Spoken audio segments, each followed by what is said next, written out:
Sushant, we can start.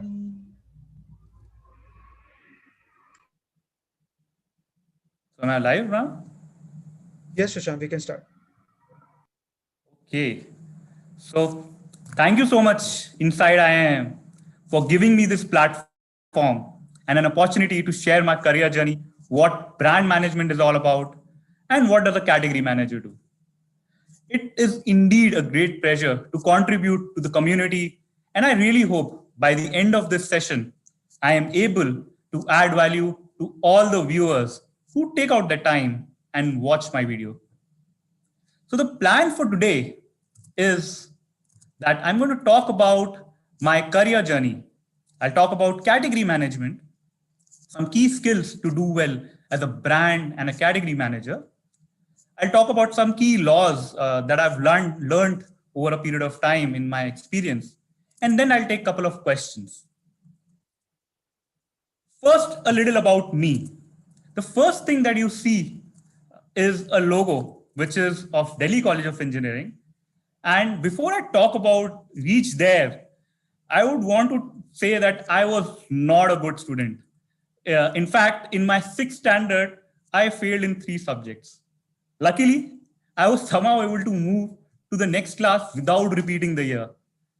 I was always into sports, never had any goals in life. I somehow got serious about studies only in my 10th standard. When I saw my sister doing well and joining MBBS, though I was inspired by her, but knew that MBBS is definitely something I didn't want to do. So for all average students in India, the best next option is taking up engineering, at least at my time. So I started preparing for engineering.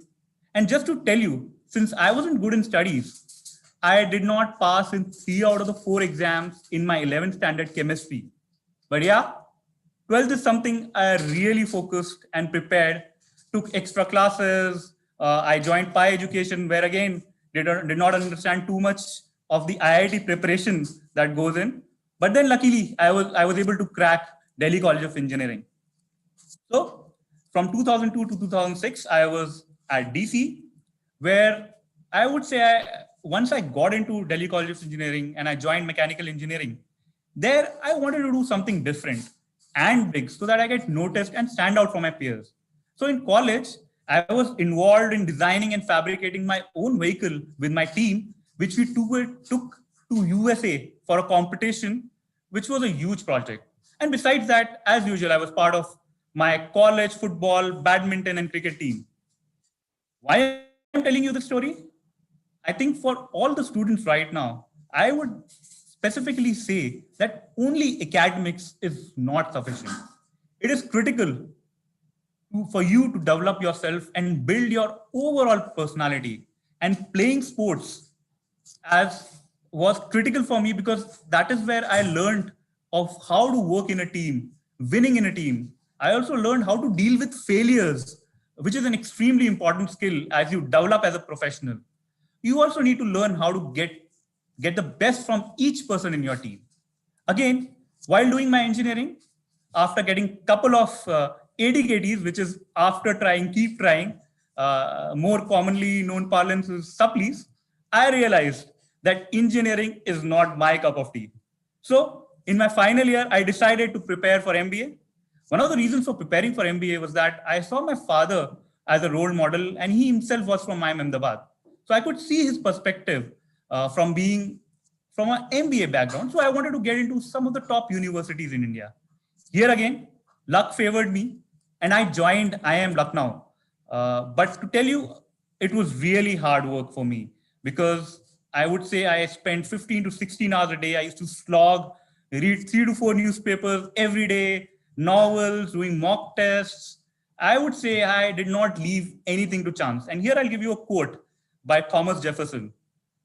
I am a great believer in luck, and I find the harder I work, the more I have it. So then during my MBA, the world of brands captivated me.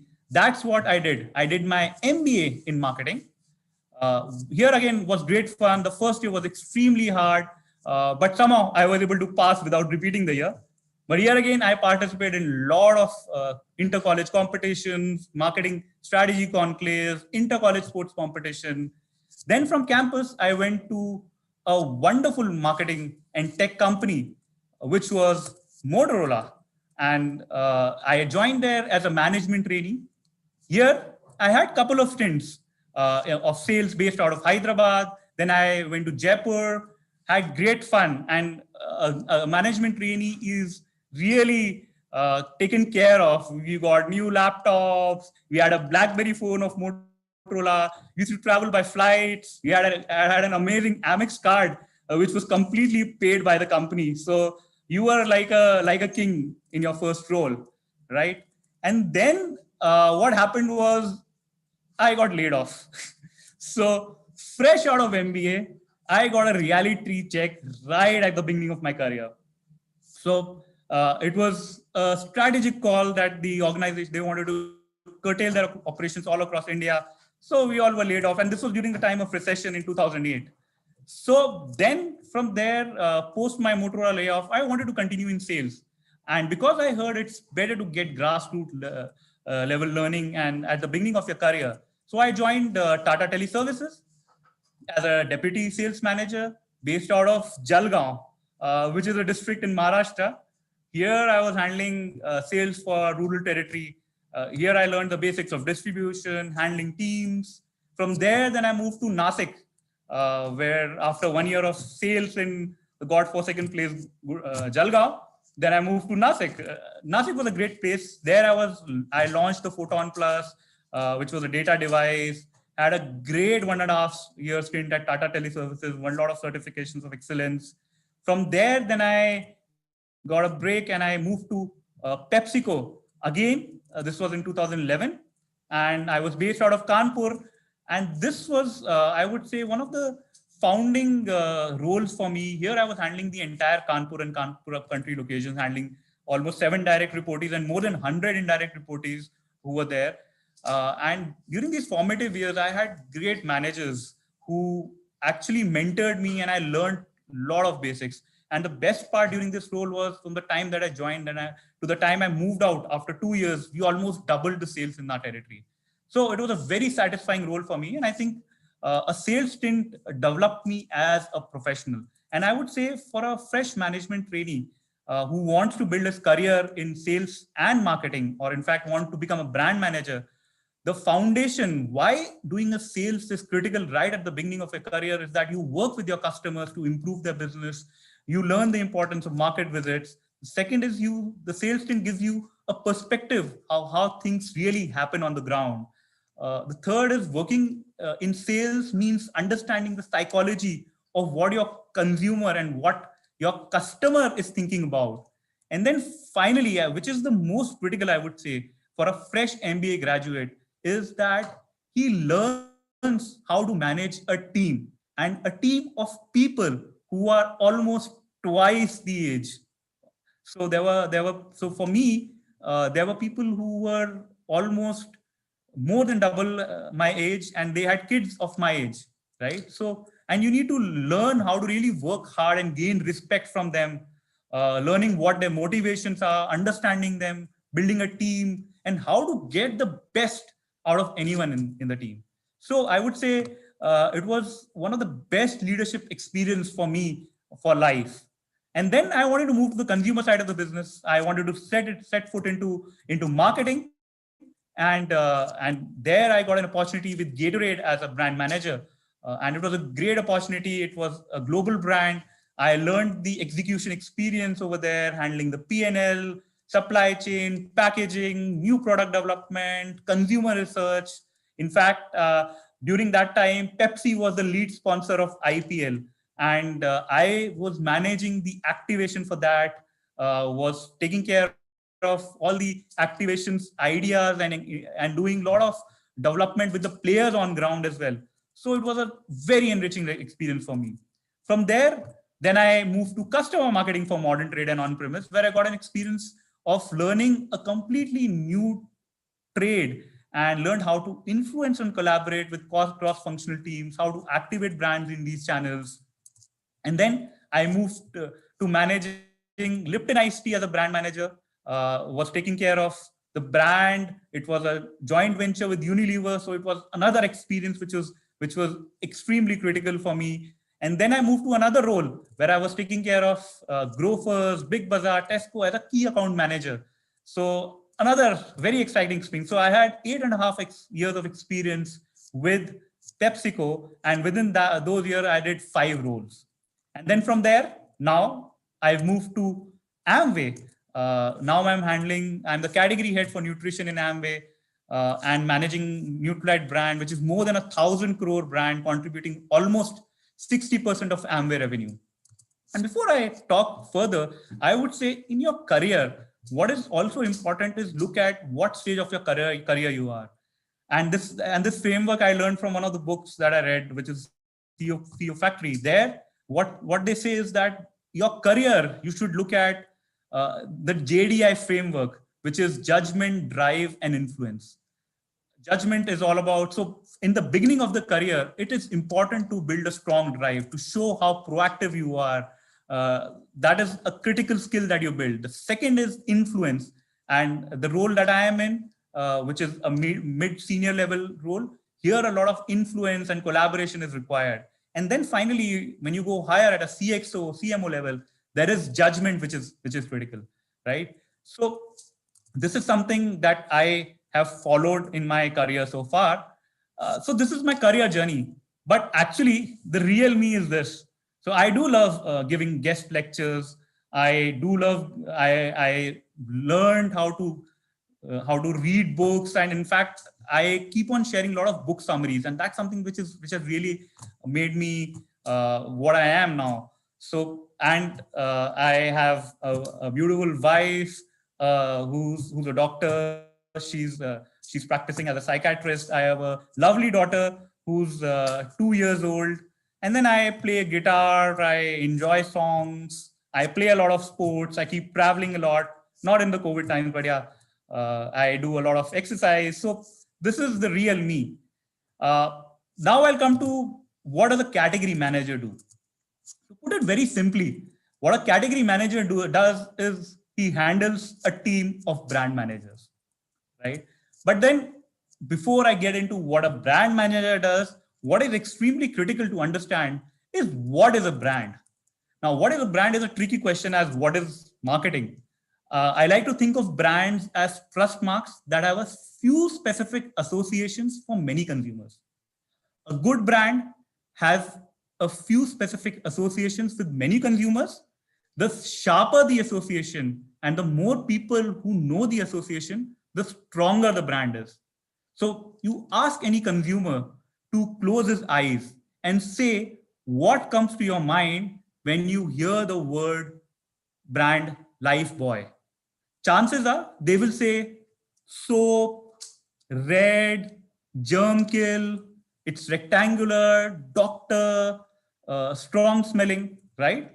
So consumers use brands as a shorthand to navigate an increasingly complex world.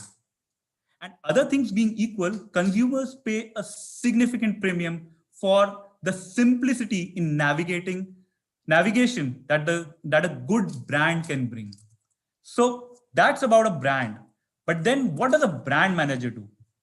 A brand manager balances the short term, mid term, and long term priorities. So, from a short term perspective, what is critical is managing volume and value of your brand, understanding what the go to market is all about, ensuring the media deployment, digital, social, all those media are deployed on time, volume and industry performances, and analyze, utilizing your marketing budgets. From a midterm basis, what a brand manager needs to look at is how are the equity measures going for the brand? How are the brand KPIs being measured? What is the value proposition that I'm giving to the consumers coming in? How am I working on the new product development? What are the consumers saying about the brand? Am I launching the new packaging? How am I launching that? And from a long-term perspective, here I would say this is very critical, is for any brand to grow, there are 3 ways how you can grow the brand. One is you look at increasing the number of users. which is called penetration in normal jargon, right? The second way of growing is increasing the frequency of usage, right? And the third way of growing is increasing the consumption per use. So as a brand manager, it's critical that you look at these three key KPIs, how your brand is moving, right? And then you look at innovation footprint, how big the innovation is going. You expand into new markets, whether you are able to expand there or not. You do competition analysis and provide suggestions. So as a brand manager, these are some of the broad work that you need to do. But then what is critical to excel as a brand manager? I would say I have written the word excel over here very clearly because that's the first important I think priority or the first important skill that you need to have, which is understanding the Microsoft Excel, which is used in a lot of presentations, right? But yeah, as a brand manager, you need to be a multitasker and be able to prioritize. You need to have good customer alignment, team working skills, good relationship management, collaboration, influencing skills, strategizing and strategizing with internal cross-functional alignment, and obviously your upline management, which is no one else but your boss, right? The other things which are critical is you need to have strong in ideation, you need to have strategic thinking, ability to execute tasks independently, be good at numbers, attention to detail, having good written and verbal communication.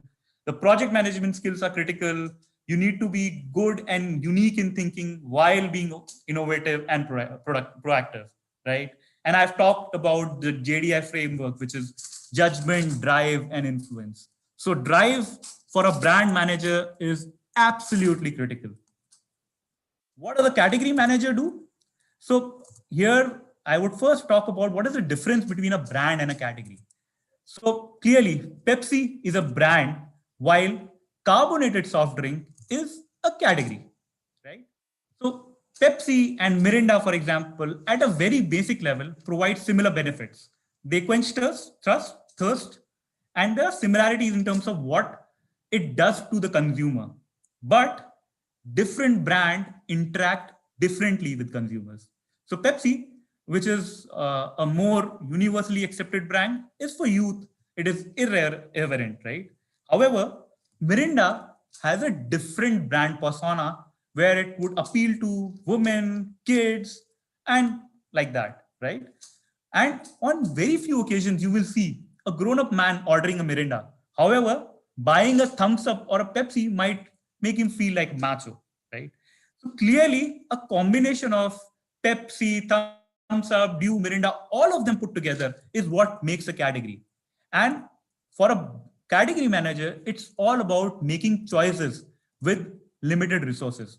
To give you an example, again, if your objective is to grow a brand and gain market share, you will have certain strategies to build it because brands are always fighting amongst themselves. So if you're handling, for example, two brands, say Pepsi and Mirinda, and Pepsi is gaining market share in the cola subcategory, while Mirinda is losing share in the orange subcategory. But if orange is a growing category and cola is declining, then despite of gaining share, you will lose the market share. While I am winning share in Pepsi, but losing the overall market share. I hope this is clear. Now, this is the lens of market share. Now, if I bring the lens of profitability, in case cola is a more profitable brand than orange, even if I lose share, my profitability would be improving. So, a life of a category manager is all about choices with limited resources. And this is my experience, I would say, managing the budget of which brands to invest in, what innovations to focus on. And innovations also, there's a big myth that innovations lead to growth in volumes. But actually, if you look at innovations work only if they are incremental to your existing business versus being cannibalistic. So cannibalization is basically your brand, whichever you're launching, is taking place of a brand which is already there. So your innovations have to be incremental. From a media investment perspective, whether I should focus on reach or frequency, what celebrities should I look at, how do I win media rights? So all of that are choices what a category manager does, right? Now, I will talk about basis my experience. I've developed some 10 laws of marketing, which are obviously inspired from some books and my experiences in managing brand. So, before I get into the specific laws, the first question that I would want to ask is that who was the first person who landed on moon? So it's a very simple question, and most of you would be knowing it. It was Neil Armstrong, but very few of you would know who was the second person and the third person, right? People know who's the president of India, but vice president, I'm not very sure, right? Now, if I implement this on brands, if you see the brands that are in front of you, what is unique about these brands? These are brands which are leaders in their category and over a period of time have become generic and synonymous to the brand, to the category itself. So people say that I want a Colgate. People say I want a Dettol. They don't say I want an antiseptic lotion. They say I want a Coke. They don't say I want a cold drink, right? So they've become synonymous to the category, right? Now, this is the law of leadership, the first law, which says that it is better to be first than it is to be better. And it's much easier to get into the mind first than to try to convince someone you have a better product, right? So the leading brand in a category is almost always the first in the prospect's mind. And first brand name tends to maintain leadership because often the name becomes generic. Okay. Now, if you're not a leader and planning to launch a product, what do? And your product has all the features, everything, but still, what do you do? That comes to the next law. The next law is the law of category. So if you can't be first in the category, you need to set up a new category that you can be first in. Because if you don't get into the minds of the prospects consumer first, you need to find a new category that you can be first in. So for any launch that you do, don't ask how this new product is better than competition. Ask what category is this new product first in. So forget brand, think categories. And everyone is interested in what's new. Very few people are interested in what's better, right? So a smart thing, to give you an example, a smart thing that Dell and even Apple did is that they created a completely new subcategory of laptops and computers, right? Dell said, we will provide customized laptops at your doorsteps. Similarly, Kingfisher is the market leader in beers. What Bira did smartly is created a new category of freshly brewed beers.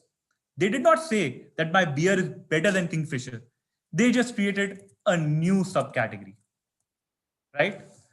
The next law, before I talk about it, which one word comes to mind when you see the images of these brands?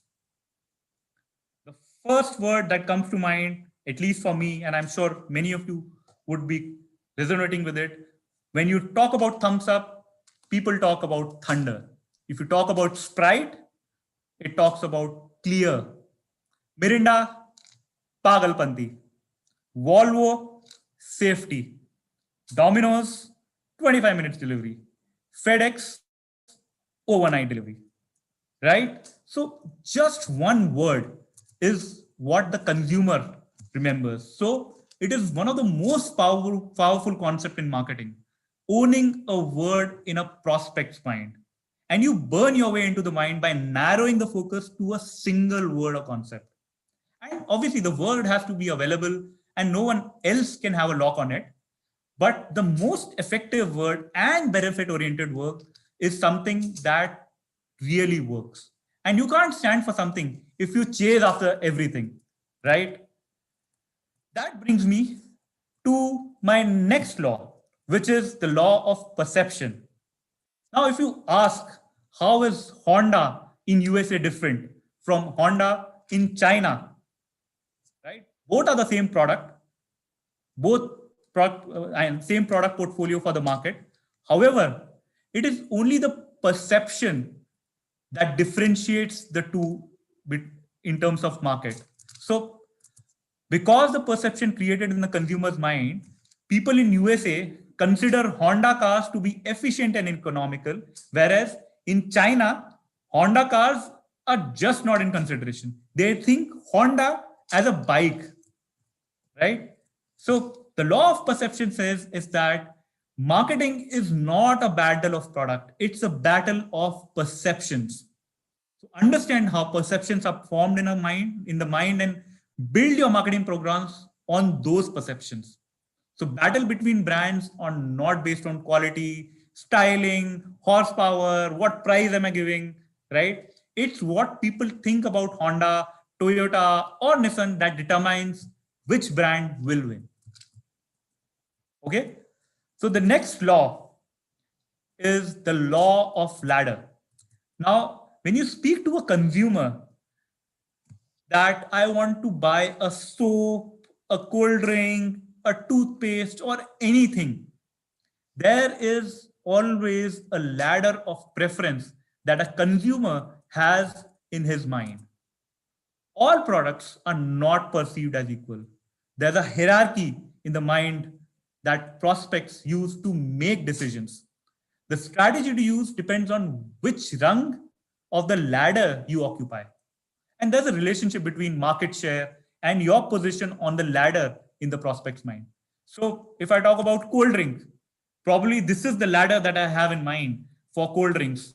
If there is the first consideration I have is, if I want to have cold drink, I'll go for thumbs up. If it's not there, I might go for Pepsi. If both are not there, then I might go for Coke, right? So depending on what radar of the ladder you are in, you decide how your marketing strategies would be. The next one is the law of duality. And this is a slightly controversial, I would say, because a lot of you might not agree. But then to me, I would say in the long run, most markets become a two-horse race. The one which is the old reliable one, and the other one is the upstart. A clear example is now we had so many e-commerce players, but now primarily we have Amazon and Flipkart. In beverages as well, there were so many brands in colas, but then there is Pepsi and Coke. Similarly, in clear category, there is Sprite and 7-Up. In orange, there is Fanta and Mirinda. And then there is Sega and Nintendo in gaming. So what happens is, what the consumer think is they must be the best. They are the leaders. And it's this kind of a thinking that keeps the two brands on top all the time, right? So that's the sixth law.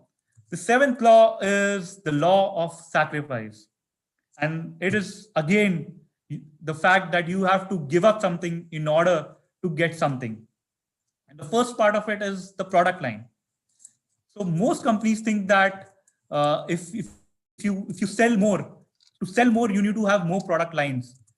And there are some very great examples here. So there is Raw Pressery, who have just focused on cold pressed juices. Nykaa, Banyavar, in fact, who focused on traditional dresses. DMart, which stands for providing the best value to consumers. So they have sacrificed a lot of other things just to focus on one product line, and they have become successful, right? Similarly, in terms of target market, who says that you have to appeal to everybody? You don't need to appeal to everybody. Your apparent target of your market is not the same as the people who will actually buy your product. So anyone who wants to feel younger, whether it could be an old person, would consume a Pepsi, right? If they want to feel younger. Anyone who wants to feel like a cowboy can consume a Marlboro, right? And I don't think there are any cowboys nowadays, right? So clearly it's about appealing. You don't need to appeal to everybody. So that's the law of sacrifice. Now I'll come to another interesting law, which is the law of relativity. If I give you this particular Starbucks cup, probably you'll have to buy this one itself. If you have these two options, then it is dependent on whatever you want. Now I'll tell you a very interesting concept, which I have also experienced and many of you might have also experienced. is the decoy effect. Okay, what this is if you have a 35 rupee small popcorn and you have only a 70 rupees for popcorn, probably you would buy a product of 35 rupees only, right? However, if there is a decoy, which is a 65 rupees popcorn, which is kept in between, you would start preferring to buy a rupees 70 large popcorn, which is basically what it means is humans rarely choose things in absolute terms. We don't have any internal value meter that tells us how much things are worth. Rather, we focus on relative advantage of one thing over another and estimate value accordingly. And most people don't know what they want unless they see it in context. In fact, we don't even know what we want to do with our own lives until we find a relative or a friend who's doing just what we think we should be doing, right? And that's some of the examples that I've seen. In fact, I implemented this in one of my roles where I was handling Burger King as a customer. So in restaurant, people generally won't buy the most expensive dish on the menu. They will order the second most expensive dish. So while creating a combo, you would see that there is a medium size combo and then there's a regular one and there's a king one. So a lot of our sales used to happen with the medium size and the king size because there was a decoy effect which was created, right? Then the ninth law is the law of illusion of elasticity, which says that people are more likely to buy if they feel the resource is scarce. And this is the illusion of scarcity, clearly. If you put 10 cookies in a jar and 2 cookies in a jar, both being same, there was an experiment which was done. People who saw only 2 cookies bought the same cookies more often. Similarly, a lot of examples of Amazon, Flipkart, you would see that they would show that there is limited stock, sale only till July this month, or so these are the tactics that they use, which is an illusion of scarcity. And products seem to be more valuable when they are in limited supply versus demand. And creating this artificial scarcity leads consumers thinking that they might miss out on the offer. And clearly, there are a lot of examples, and obviously your MI phones, the Redmi phones are a great example of showcasing artificial scarcity. We do a lot of times this particular artificial scarcity in our Nutrilite products as well. So this is the ninth law. And the final law is the cost of zero cost. And this, what this says is that we pay too much when we pay nothing. Uh, and an example over here is option A. Option A is you have a product which is priced at 100 rupees and there's 20 rupees shipping which is there. And the total cost you pay is 120 versus there's an option B, which is 120 itself as a product and there's a free shipping attached to it. Guess what will consumer prefer? Clearly, as per the research, it was option B because there was free shipping involved. So getting something for free feels very good. Zero is not just another price. Zero is an emotional hot button, a source of irrational excitement. And things that we would never consider purchasing become incredibly appealing as soon as they are free. And this is the loss aversion also, where there is a downside. People are more likely to act when there is something to lose. Okay. So to summarize, these are 10 laws that I spoke about. The law of leadership, which is it is better to be first than it is to be better. Second law was the law of category, which is set up a new category you can be first in. The third law is the law of focus, owning a word in the prospect's mind. The fourth law is the law of perception, where it says about marketing is a battle of perceptions. Then the fifth law is the law of ladder, where there is a hierarchy in a consumer's mind whenever they decide a product that they want to buy. The law of duality talks about most markets becoming a two-horse race. The law of sacrifice, that you have to give up something in order to get something. And then there is law of relativity, which says that humans choose things in a relative terms. The law of illusion of scarcity is people are more likely to buy if they feel the resource is scarce. And the 10th law, which is the law of cost of zero cost, which is we pay too much when we pay nothing. So that was my talk, and I am happy to take some questions.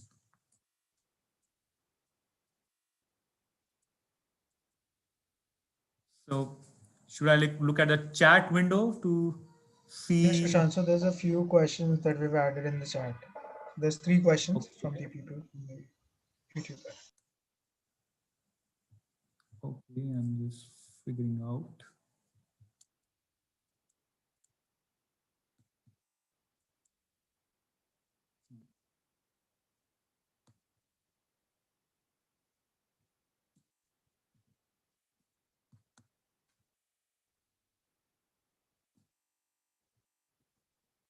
Yeah, I can see a couple of questions. Rahul, he says, how as a category manager, you take a decision to decide which brand to focus on, especially when you're handling kind of rival brands under you? Okay, so that's a very interesting question, Rahul. And obviously, as a category manager, it's a very difficult decision to take in terms of which brand should I prioritize. And clearly, there are a lot of metrics that you see in terms of what is the key objective that you want to drive as a brand, as an organization as well. So, basis the organization's objective, whether it is to build profitability or whether it is to build market share, whether you want to grow the category, whether you want to focus. So it is a function of what the overall objective of the organization is. So basis that, then you decide on which brands I need to invest in. And obviously, with the current pandemic times, the priorities have moved more towards looking at profitability rather than focusing on growing the category. So it's all about understanding the dynamics of the market. It's all about understanding what is the internal objective of the organization, and you build your brands accordingly, and you decide on what is my portfolio strategy, and basis that portfolio strategies, which are the brands that I need to focus on, which will give me more market share, or which is more competitive, which is more differentiated, which is, so you look at overall portfolio or understand where is it that you want to play. So that's the answer to the question, Rahul. The next question is from Simran. How to grow a new category as a startup in India? Okay. So here again, I think very interesting question, Simran, and it's a critical question, I would say, for all the startups, because what is most important is managing and growing the category. So what you need to do to grow a brand is overall look at so let me just formulate it and make it easier for you to understand how you need to grow your brand for a new category. So for a new category, take an example. For example, I have Lipton iced tea was a new category, new brand that had to establish in India. So what was involved in establishing that new brand within the category was that you looked at what the how big the category is. You do a competition analysis. You understand where the consumers are, where the pulse of consumers are. You understand what the consumer needs are. You understand how important, how critical it is for consumers to solve the need that you are solving. So if there is a specific example, because this is a very broad question, Simran, if any specific example you would want me to answer, I'll be really happy. But yeah, in terms of ensuring that how you grow a new category, it is as a startup, you have to be very nimble footed. You have to ensure that you have both short term and long term priorities. From a short term perspective, for any startup, you have to give yourself a horizon of 2 to 3 years, where probably at the beginning of the startup itself you might not make profit, But then whatever profit that you're building, you are investing in building your brand. You and for startups, and currently a lot of investments have started moving towards digital, and digital media is a great source to build your brand. So clearly invest in digital media if your consumers are on digital. So understand what the needs are from a consumer standpoint, and accordingly you build both from a short term and long term priorities, and look at both profitability and revenue and costs. Ensure that your costs are in control. So whenever you're deciding on pricing, you should prioritize on what my profit is going to be, followed by what my price is going to be, and then your cost has to be a derivative of it.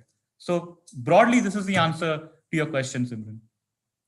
The next question is, hi Sushant, I also want to make a career in category management. Can you please tell me what should be my focus while in a B school so that I make a better use of all the resources there for future? I think this is what the question is. Aman is asking that I want to make a career in category management. Can you please tell me what should be my focus while in B school so that I make a better use of resources? So I would say, Aman, clearly, this being in a B school at this moment is the best time to be, because I would say, as when I was there in B school, what I did was I did a lot of experiences. So I took up a lot of activities besides my academics, that which I told you I wasn't too great at. But besides my academics, what I also focused on really building my skills, being part of a lot of competitions, being outgoing, really reaching out to people, building your network. So at my time, obviously, there were not platforms like LinkedIn, social media wasn't that big. You had to do a lot of effort to build a network. But now, your network is your net worth, I would say, which is critical. And B school is a time where you can start building your network and build your resources. And within the B school, you will see a lot of your peers being there. Learn from them, learn from your professors. While in your B school, you will get opportunities as a summer internship, right? That is a great opportunity where, as I told you, your beginning of your career is all about showing the drive. So you need to be proactive, understand, you really need to be hungry in taking up new assignments and executing stuff, which basically being out of normal people. So that's where you will really excel. And if you show your proactiveness, you're able to get the work done, utilize the resources better, you will become successful, and over a period of time you will become a category manager. So it's always a journey. So there have been ups and downs throughout my career. As you can see, I got laid off, then sometimes there was restructuring in the organization, where from a brand manager I was moved to a customer marketing role. So all those ups and downs will be happening throughout your career, but then using the opportunities. So always be an opportunist in your thinking. So wherever there is, so your failures will make you learn as much as your successes will. So all your failures, take it in your stride, keep learning. Having that growth mindset is extremely critical for becoming successful and obviously achieving your destination of becoming a category manager. So that will be the answer to you, Aman. The next question is from Arvind. What he says is, how can someone build a career in this domain? Should I start my career in sales domain in FMCG, or should I do something else? Also, what skills should I develop in this process? I think it's slightly repetitive from the previous question, but I'll still further add on to what I've already spoken. I think the second part, which is about should I start my career in sales domain? I would say it depends, Arvind. It all depends on individuals. You need to introspect a lot. You need to understand what are your strengths and your weaknesses.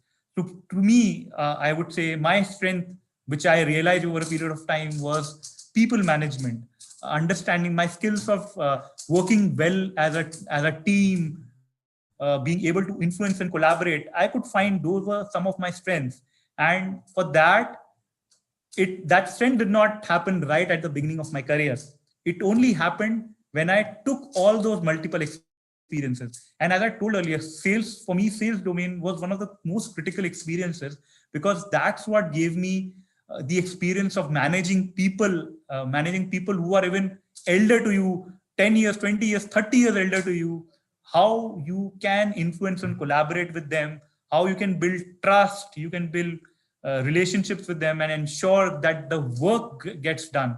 So I think that is very critical. So hence, I would recommend that you should start off with sales, but then there are other thoughts as well where people can directly come to marketing as well. Probably smarter people, even smarter people than me, I would say, would be ideal for getting directly into marketing. But I would say getting into really going into the grassroots levels and going in sales, I would say, would be ideal. And the skills that you need to develop is definitely the people skills, and attention to details. I covered the ways how you can become a successful brand manager, right? So you have to be, you have to think vertically, horizontally, diagonally. You need to build your skills of marketing. Keep on reading a lot of books, I would say, and that's what I think I kind of delayed reading a lot of books. In fact, after my MBA, there was a gap of say 10 years where I didn't read any books at all. So I would say I wasted those 10 years. But then I realized in the last 2 to 3 years, when I've read more than 100 plus books, I have realized the kind of enrichment and the thinking that has gone. Now I am able to provide. So clearly, I would say read a lot of books, build your personality, build your overall skill sets, and keep on learning. Have a growth mindset. There will be a lot of failures throughout your career, throughout your MBA, throughout your personal life. Take it in the stride and keep on learning and growing. The next one is it a bad idea for an introvert to pursue MBA in marketing? Not at all. I was a clear introvert, to be honest. And uh, clearly, I would say I've become successful. But yeah, so I would say it's not about introvert and extrovert. You can do well and be successful. And I think there's the time limit, and I have finished. So thank you so much. It was great interacting on this webinar. Thank you, Inside IIM, for this opportunity.